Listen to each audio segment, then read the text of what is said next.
Great. Oh, hello. And good evening. Tonight we're going to talk about the changes to the Part 3, proposed changes, possibly maybe going to happen. We'll talk about that and tonight we'd like your questions. So we'll wait for people to come on, but we might as well, but we're all waiting. Oh, let people come on. So, we'd like your questions on the new Part 3, your thoughts, your concerns and things. We, of course, don't have all the answers because the DVSA don't have all the answers. Lou's been to 2 meetings, workshops, seminars, whatever you want to call it, with the DVSA and other trainers, and I've been to 1, the same one Lou went to. So we know what they're thinking, don't we, and we know what they're saying. So we're happy to give you the facts and our thoughts on those as well, aren't we? And then elaborate from there, really. It might be quite a quick one tonight. We say that every time, don't we? There's just certain things to go through, and then that's it, really. We're happy to answer any questions, and we'll answer them the best we can because we don't have all the answers. I think I know we've obviously talked about the proposed changes to the Part 3. We haven't really touched on audit particularly, and I know that will be something that interests perhaps many of you that are either currently audit trained or are thinking about doing it audit qualified rather than trained, thinking about doing that in the future. So we'll give you the basis of what we kind of know, and this is literally just being spurred on by the fact that, as Blaine said, we have now attended a couple of the DVSA trainer meetings, and I know many of you were there, particularly at the first meeting in Cardington. So the 2 meetings were fairly different. It was a massive privilege to be able to go to both. I guess they were fairly different because the first meeting at Cardington, there was around about 120, 130 of us, and that's a large group of people to be talking to and at, and we were split up into some groups to discuss certain issues, and that was a very different feel to the second meeting, where there was about 28-30 of us in the second meeting. Many of us in the second meeting knew each other as well, so that was quite nice, and quite a different vibe to it. But we weren't split up for breakout sessions, and it seemed that there was the ability then to talk as a whole, so that was also quite nice and very different to the first meetings. But should we kind of start with the facts, what we do know from a fact point of view? We do know that obviously the DVSA are intending on changing the current Part 3 format to fit the standards check criteria, so that PDIs will qualify under the same criteria that you and I, after we've got our green badges, are reassessed on from a standards point of view every 2 to 4-ish years. So those 17 criteria are what the DVSA are intending on PDIs qualifying to. So that's what we do know. We do know that they intend to do that from the 2nd of October. We do know that it is shrouded in regulation, so it does still have to be signed off by a minister. And they are saying that they are 99.9% sure, and it is in the hands of the lawyers, that that will happen in the summer. So that's the bottom line. Okay. I guess the cynic in us should possibly say, don't count your chickens and all that kind of stuff. But we will endeavour to continue to move on as if that is going to happen. I think that would be a sensible thing to do. I think that's what you need to do, and that comes to the point that if you have won a Part 3 after the 2nd of October, if you're a PDI watching this, etc., you're not going to be able to take the old version. It is going to be the new version, unless it's exceptional circumstances. And we pushed on that a little bit, didn't we, to see what that meant. And the answer we got really was there's only a couple of reasons. One, if you've had a major accident, you couldn't take the test you were meant to, something like that, or if they cancel a test, let's say in the middle of September, and they don't book you in again to the 3rd of October, then that would be a bit unfair, and they may, I have to say the word may, allow you to take the old test. There will be provision for that, but it's going to be on a one-to-one basis, and it's going to go to the head registrar, Mark McGee, and he will make a decision, as he does on these types of things already. So it's not going to be just a box-ticking exercise, it's going to be quite difficult to do, I think. So if you are a PDI who's in this no man's land at the moment about what you're going to do training wise, and you haven't made up your mind, or you're a trainer watching this and you know that you have PDIs who fall into this kind of no man's land as well, that is the regulations. So the point where it becomes regulations, despite the fact that you may well have had a go at 1 or even 2 old style Part 3s and failed them, your third attempt after the 2nd of October will be new style. So that's certainly something to bear in mind.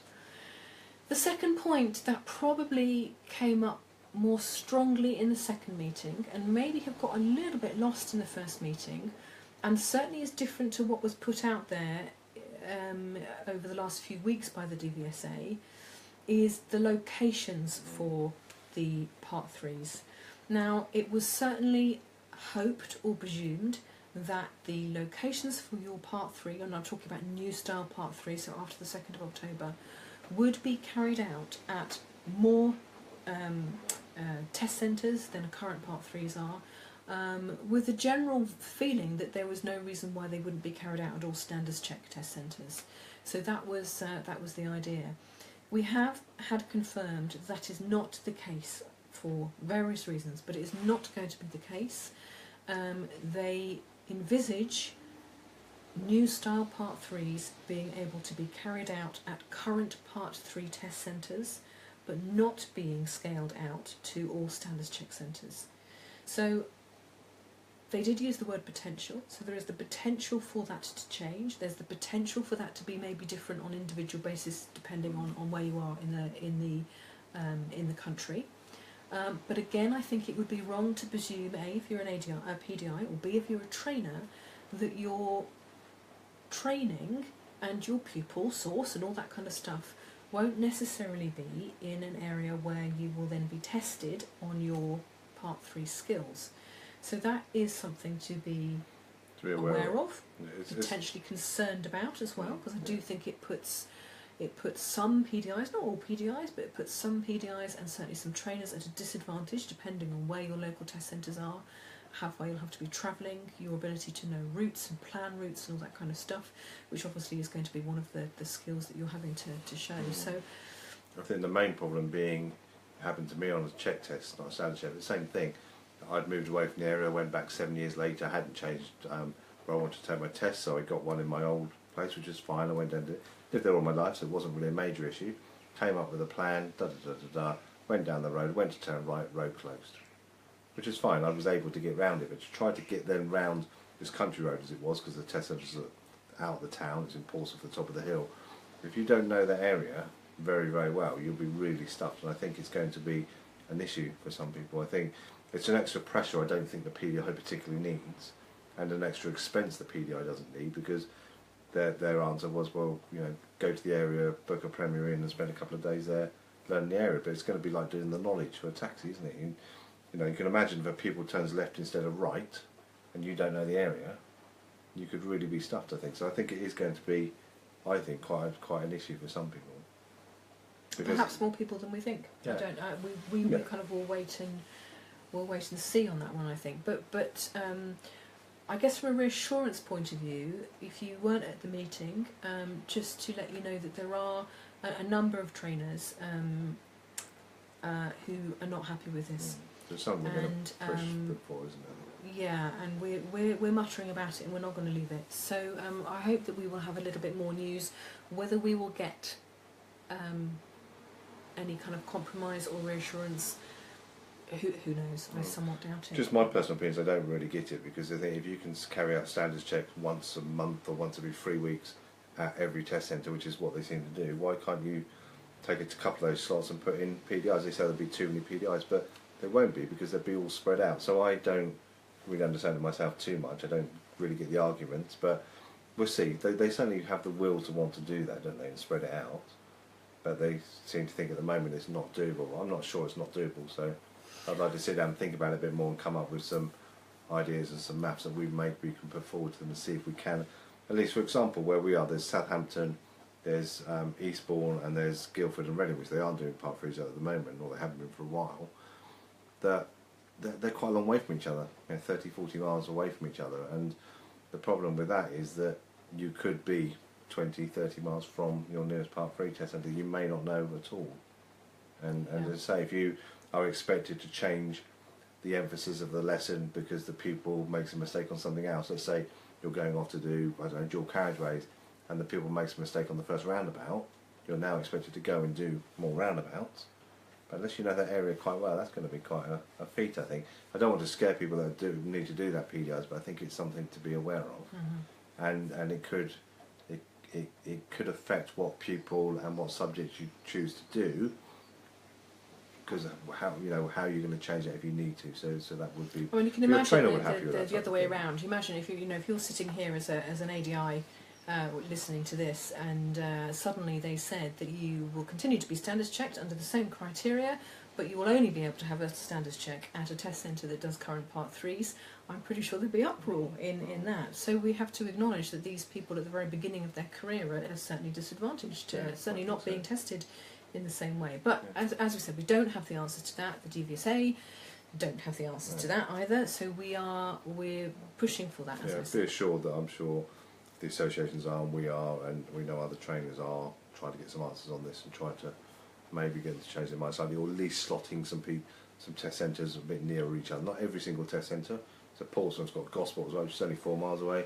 Just do Portsmouth, because people in Gosport probably will know the area in Portsmouth as well. So it may not have to be every test centre, it's just spreading it out a bit more. I also think there's the potential, because of course if you're going to take up if you're going to go up as a PDI and score a nice decent A on your Part 3, you're going to be left alone potentially for 4 years. So you're not going to be taking up a slot for a standards check, unlike PDIs who might qualify at the moment, who quite possibly will be called in for a standards check 6, 7, 8 months afterwards. So there's got to be some kind of leeway in the system. But anyway, we won't. It'll be the same number of tests, even if that doesn't happen like that, which it will. The same number of tests they do now, just for different areas, which these examiners travel to anyway. So I don't see it's as complicated as maybe they're making out, but maybe I'm missing a point. To answer the question here, so if it doesn't get signed, if it doesn't happen, absolutely it doesn't come in. Yeah, Johnny, that is the point. It is regulated in regulation, in government regulation, so it is a point of law. Yeah. So if the Minister for Transport doesn't sign it off, then no, the changes won't happen. Which is quite awkward really for everyone, because I think what we were hearing, or what I was taking on board, that we probably won't know that finalisation till probably August or September. They were saying a couple of months, well, a couple of months is August. That's pretty close to when it's going to change, I feel. Especially if you're in that, well, what do I do then, Blaine? I get this asked about 4 times a day at the moment. Do I stick the old one, do the new one? The answer is we don't know. We couldn't say, well, go for the new one, and of course then they pull it and you've got to go back to the old one. So I would say, do what you're doing at the moment and wait another month or so to get some clarity, because you may well be able to get some attempting on the old version, but we also think that the availability of that might dry up a little bit as well. That's just a personal opinion, but so it's going to be an interesting few months, and I'm going to turn my phone off. So to just give a little bit about what they talked about with Audit, they kind of sold it to us that they wanted to hear from us as trainers about what would encourage us to apply for the audit register or remain on the audit register. So what would be the incentive to be audit? So they asked us that kind of stuff. It was fairly obvious that they have their thoughts about audit. They have a desire about audit. They made it very clear that their desire is to increase quality somehow. They didn't actually say how, but they of course wanted to increase the quality of what is offered from the audit package, and to guarantee the quality of trainers far more. They were silenced a little bit because they're in purdah, which basically means that at the point where a government calls a general election, any policies that are being talked about or haven't yet been released publicly can't then be talked about. So we do know that they do have plans and they do have thoughts and they do have desires. They were just not able to tell us what they are. There were some suggestions put forward from the floor, so from trainers, about what they thought that would help, including incentives like perhaps not necessarily having to be audit what's the word? Examined, audited, audit tested as frequently. The price was talked about, the possibility of not maybe having to do a standards check as frequently if you were audited. Those kind of things were put forward, including the possibility of maybe not being on audit unless you were a grade A instructor yourself. but these were all things that were being talked about from the floor, so that the audience were kind of putting these forward. Personally, and this is speaking personally, neither Blaine or I are audit. Blaine has been audit on and off for a number of years. Well, I did it once. Oh, I did it once. And then had a retest. I was 4 years, I think. Right, okay.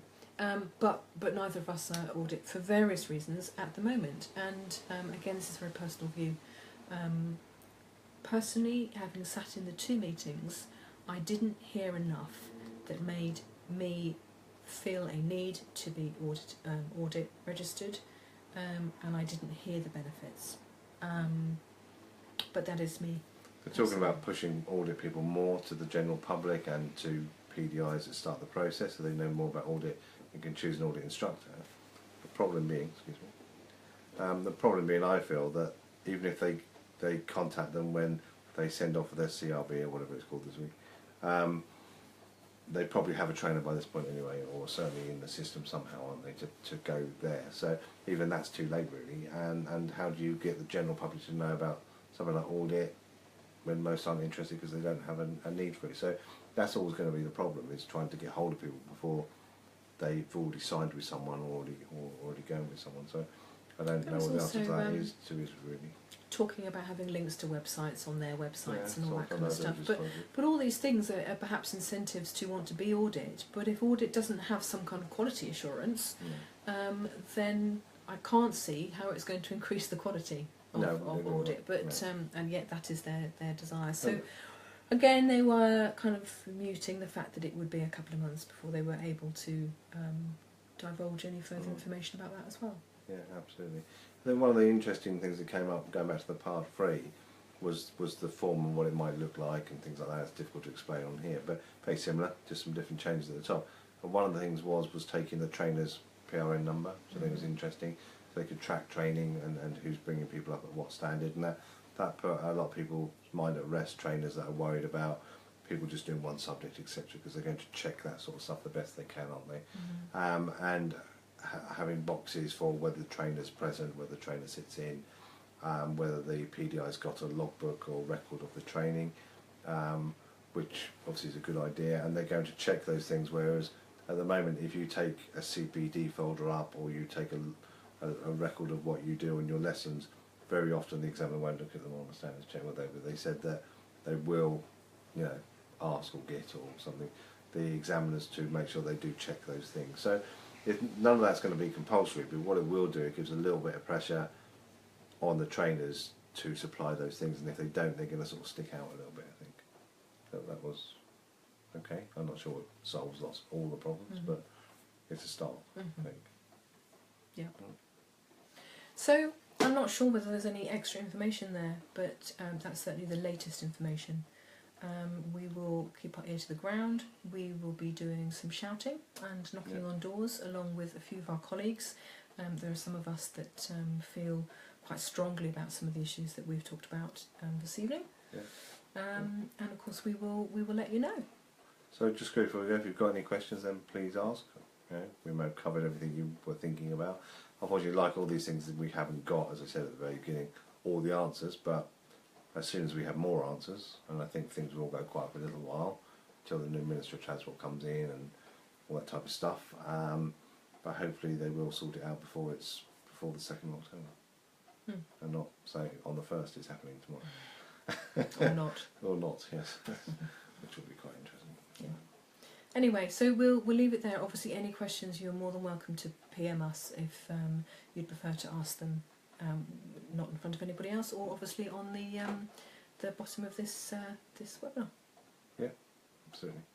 Okay. Need to just say thank you to Marmalade, Marmalade Network, who are the organisation out there that support you guys as ADIs. So they have many benefits. If you're not sure about them, just go and Google them, Marmalade Network. There's some great incentives to join them, of which joining is free, but it'll also earn you money. Your pupils can earn you money. So so that's certainly worth doing. New things. And we've had some really interesting chats with them today as well about the future and about training and things as well. So go and have a little look at them and find them on their Facebook group as well. Okay, we apologise for the dripping rain on the office. Yeah. It's like being in the Ark. It is. We're expecting to float off. It's pouring out. Already. Anyway, night everybody, and speak to you soon. Thank you for coming. See you later. Oh, actually, just before we go, we've released some new. Oh yes, some new dates. so We'll put those on. Yeah, yeah, some new we've dates got with next 5 or with 6 new coming. subjects. Yeah. Okay, so we'll see you probably next week. I can't remember. See you later. Bye.